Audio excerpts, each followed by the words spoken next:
হবে আমার রিক্সা শ্রমিক ভাইদের ঘামে জড়া শরীর থেকে ঢাকার সিদ্ধান্ত দিল্লি থেকে চাপিয়ে দেওয়ার সেই ইতিহাস শেষ।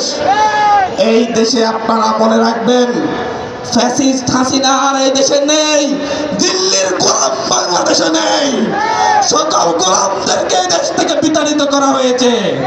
এখন এই দেশে যারা আছে তারা দেশপ্রেমিক, এই দেশে যারা আছে তারা এই দেশের জন্য, মাটির জন্য, এই দেশের মানুষের জন্য এবং তাদের বিপ্লবকে সুসংহত করার জন্য জীবন দিতে প্রস্তুত। এই তরুণ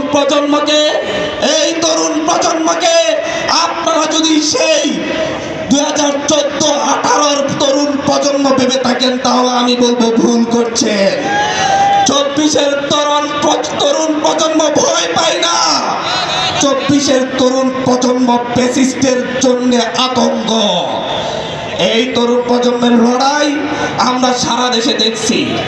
আজকে আমার সামনে যে সকল ভাইয়েরা আছেন, বৈষম্য বিরোধী ছাত্র আন্দোলনের পক্ষ থেকে আপনাদের কাছে শুধুমাত্র একটাই আহ্বান রাখবো, আগামীর বাংলাদেশকে আমরা বিভাজিত হতে দিব না। আগামীর বাংলাদেশকে আমরা বিভক্ত হতে দিব না।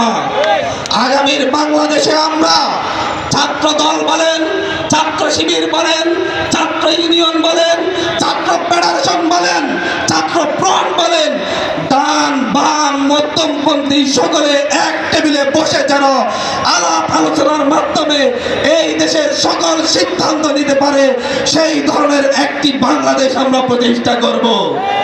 মতের পার্থক্য থাকতে পারে, আদর্শের পার্থক্য থাকতে পারে, কিন্তু একটি আদর্শের জায়গায় বিএনপি বলেন, জামাত বলেন, বিপ্লবী ওয়ার্কার্স পার্টি বলেন, গণ অধিকার পরিষদ বলেন, প্রত্যেকটা দলের মানুষ একটি জায়গায়, একটি আদর্শের জায়গায় ঐক্যবদ্ধ থাকবে। সেটা হচ্ছে আমাদের দেশ, সেটা হচ্ছে আমাদের দেশের মানচিত্র, সেটা হচ্ছে আমাদের দেশের সার্বভৌমত্ব। এই লড়াইয়ের জন্য আমরা সবাই একসাথে চলতে প্রস্তুত।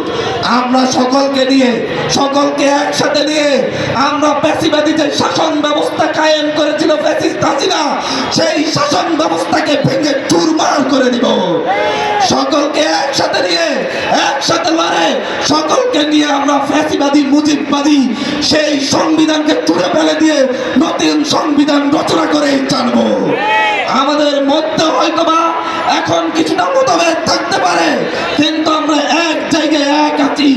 বাংলাদেশের মাটিতে আর কখনো ফ্যাসিবাদকে, মুজিববাদকে আর কখনো পুনরুত্থান হতে দেওয়া হবে না। আমরা এখন কিছুটা মতভেদ আমাদের মধ্যে থাকতে পারে, কিন্তু আমরা এক জায়গায় এখন ঐক্যবদ্ধ আছি। সেটা হচ্ছে এই দেশের মানুষের জন্য, এই দেশের মঙ্গলের জন্য যত সিদ্ধান্ত আসবে সেটা ঢাকার মাটি থেকে আসবে, দিল্লির মস্তক থেকে নয়। এই জায়গায় আমরা যতদিন ঐক্যবদ্ধ থাকবে এই লড়াইটা চলবে এবং তরুণ প্রজন্মে এই লড়াইটাকে চলমান রাখবে। আমাদের এই তরুণ প্রজন্মের লড়াই আমরা যেমন আমাদের তরুণরা